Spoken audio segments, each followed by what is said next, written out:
Sorry, I got a call. Um, so going back to the thing, uh, most of those resources were used on developing those countries, and yes, some of them were taken for certain individuals, but those resources have very little impact on the development of the country that took those resources mainly. They had some impact, but not a lot. I mean, th- those countries were built already at the time, and yeah, that contributed. But mainly the greatest engine of production of wealth, it have been free market and capitalism for the longest time, not stealing resources from anyone. Um, so I will encourage you to think of that every time that you might feel, if ever, that you are a victim, or your chances got taken from you for the evil white man, or I don't know, any of that. That is unfortunately, that is a false narrative right there, that it is counterproductive to yourself as a person and to the bettering of your person.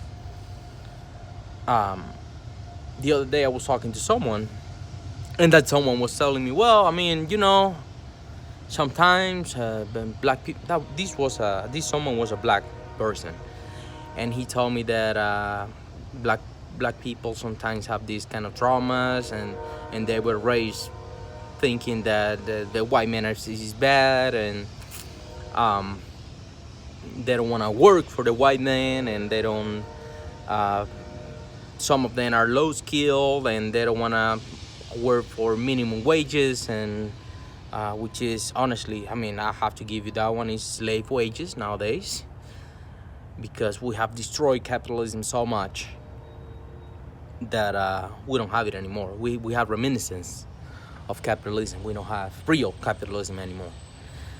And yes, wages are extremely low, extremely low. So um, some of these blacks, they don't want to work for minimum wage because those are slave wages, and I mean, they were slave already, they don't want to be slaves again, and this and that and blah blah blah. Well, I mean, if you are in that kind of line of thinking, I got news for you. You're not the only one, or you or your friend or whoever it is. You're not the only one working for minimum wage, or you're not the only one working for um, slave wages, if you want to call them like that. There are white people working for minimum wage. There are white people working for, um, slave wages, and which is not good at all. That's why I advocate for reason and evidence and bringing back capitalism. We need to bring back. None of these problems happened. We didn't have an education problem back when we were living in capitalism. We didn't have a healthcare situation back when we live in capitalism. We never had a mass shooting back when we live in capitalism. We never had none of that. So once again, we don't need to look to the future. We solved all these problems already, and the answers are in the rear view mirror. You see? Maybe it's time to look back instead of forward, and see why none of this happened, none of the things happened before, and what are the reasons these things are happening today, and how things have changed, and maybe we can change them back.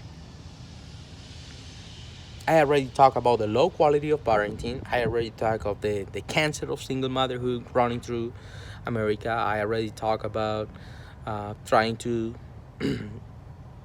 suppress, or let's say dethrone church and replace it for government.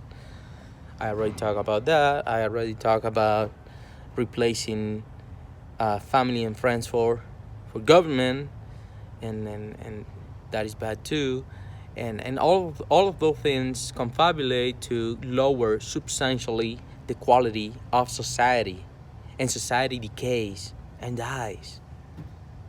And in the process, very unfortunately, life gets way, way, way cheaper and extremely shorter. So I don't want this for none of you. Not for myself either. I want to have a very, very long life, and I want that for you too. But not only long, but quality life.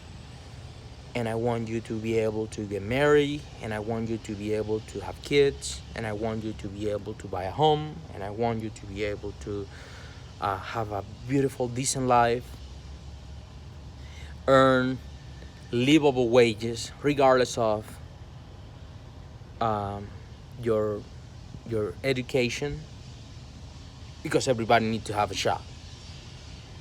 History have been very clear that when you have a group of men that have no shot at life, then they become nihilistic and they kill.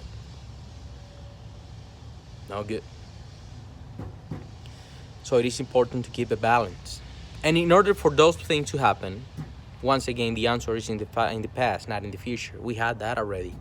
We had millions of people leaving high schools and colleges even to go and work, because you can make a very decent wage and have a beautiful life with a beautiful wife and 5 kids and 2 cars and a home in a regular salary. Wife taking care of the kids and you working. That was a life back in the days. I want to bring that back, but I need your help. Unfortunately, that lifestyle is what drove people from other places to come here. And that was the death of that dream. The American dream is there. We just need to bring it back. Now we need to control. In order for that to happen, we need to control the amount of workforce that we have.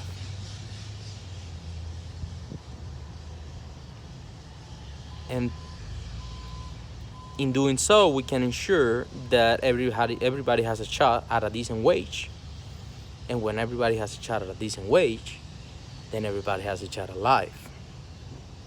Decent life. Not like right now that you have to be rich in order to get any of those things that I talked to you. A quality woman. Because the quality of women have gone down so dramatically that the very few quality women that are left, they know their value. So they sell themselves extremely expensive. That is not good for you if you're a regular middle-class guy. You don't have a shot at a quality woman because they are expensive. And there are very few of them. Then you have to be rich in order to get one of those. It's kind of hard to be rich. So, otherwise you have to conform yourself with some land whale, single mother with 3 kids from other guys. I mean, it's not good, my man. It's not good. So we need to control the amount of workforce that we have. And in order to control that, we need to secure the borders. Because if we have a limitless influx of people, especially low skilled people, then the people that are working low skilled works are gonna have an extreme amount of competition and an extreme hard time to make a livable wage. You're not gonna be able to do so because there is too many people. We need to control that. And then we can start bringing back the American dream. Financially wise, this will be extremely hard, and most people don't understand this, but in the meantime, government has control over the supply of currency and the manipulation of interest rates, with which they can bribe their own citizens with their own money. Then you don't have capitalism either. But that is another thing for another time. This is a compounded problem, right? We need to go in the same way that we started like building things and creating the problem, we have to start dismantling that same problem, right? So let's get together and let's try to control immigration, and let's try to secure our borders, and let's try to control the amount of people that we have working, especially low skill workers, and then let's go from there. After we fix that, then we can start thinking in um, taking away from government taking away from government the supply of currency, which, by the way, back in the day, was let's say dictated by the gold standard. The most, I mean, you could print money only depending on the amount of gold that you had on reserve, the amount of gold that you could get out of the ground, and based on that you could print money. It's not like that anymore. You can print money out of the thin air.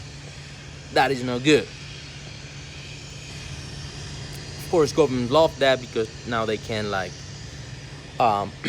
once again bribe citizens with their own money through government programs and welfare and this and that and all kinds of things that are unsustainable if we keep doing them the way we're doing them right now. That would be no good.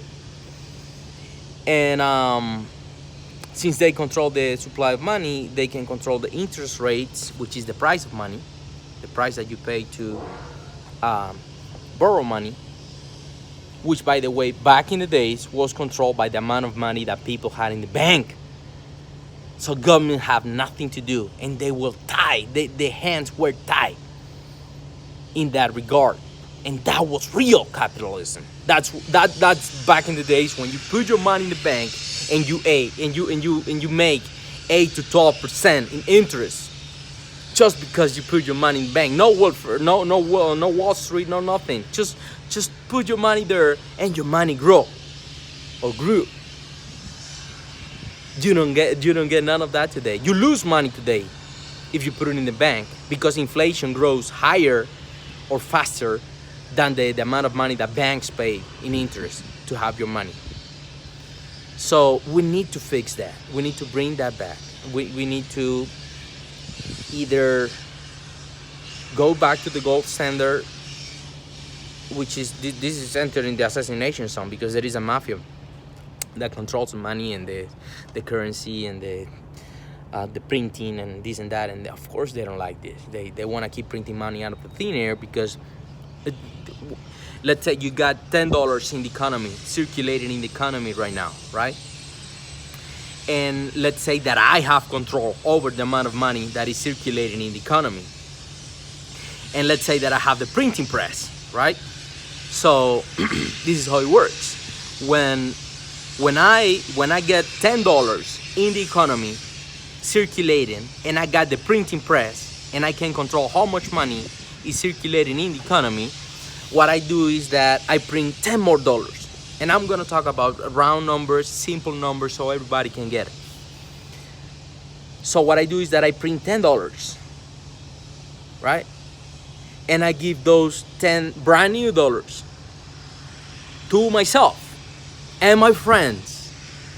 And when I introduce, just in that second that I introduce those $10 in the economy, the first one that grab that money at that same second get that money at the face value, at the value of the money that is circulating in the economy at that time.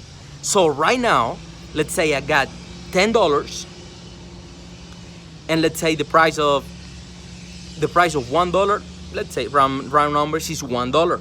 A dollar is worth $1. And now I introduce $10 more. Now the second I introduce that money, I get that money right away. I still get that $10 at the value of $1 per dollar. And my friends and I get that money, and now we have $20 at the price of $1 per dollar. But by the time that money is being spent, the price of that money is going down because now you have $20 circulating on the economy. And by the time that money gets to the bottom, now every dollar is worth 50 cents.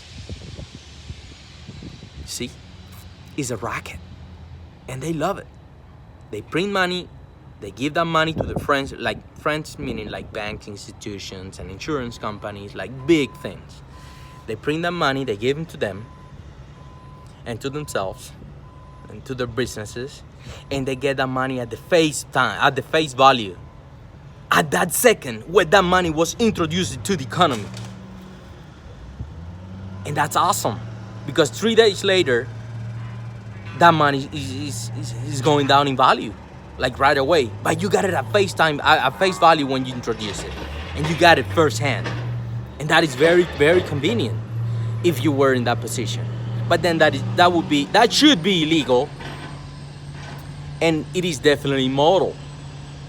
That's why they get rich, kids getting richer, and the poor have no chance of getting out of poverty, or very little chance. The window have been closing at a very fast rate, and that is not good. So I'm gonna leave it like that right now. I want you to think about some of the things. I want you to once again like and subscribe and comment. Very important. If you have questions, I will be more than happy to answer you. I'm gonna leave it like that right now. Thank you very much for your time and for your patience. I hope you can understand this. If you cannot, please let me know so I can explain more in details. And have a beautiful day. Your governor here is signing out. Thank you very much. Bye-bye.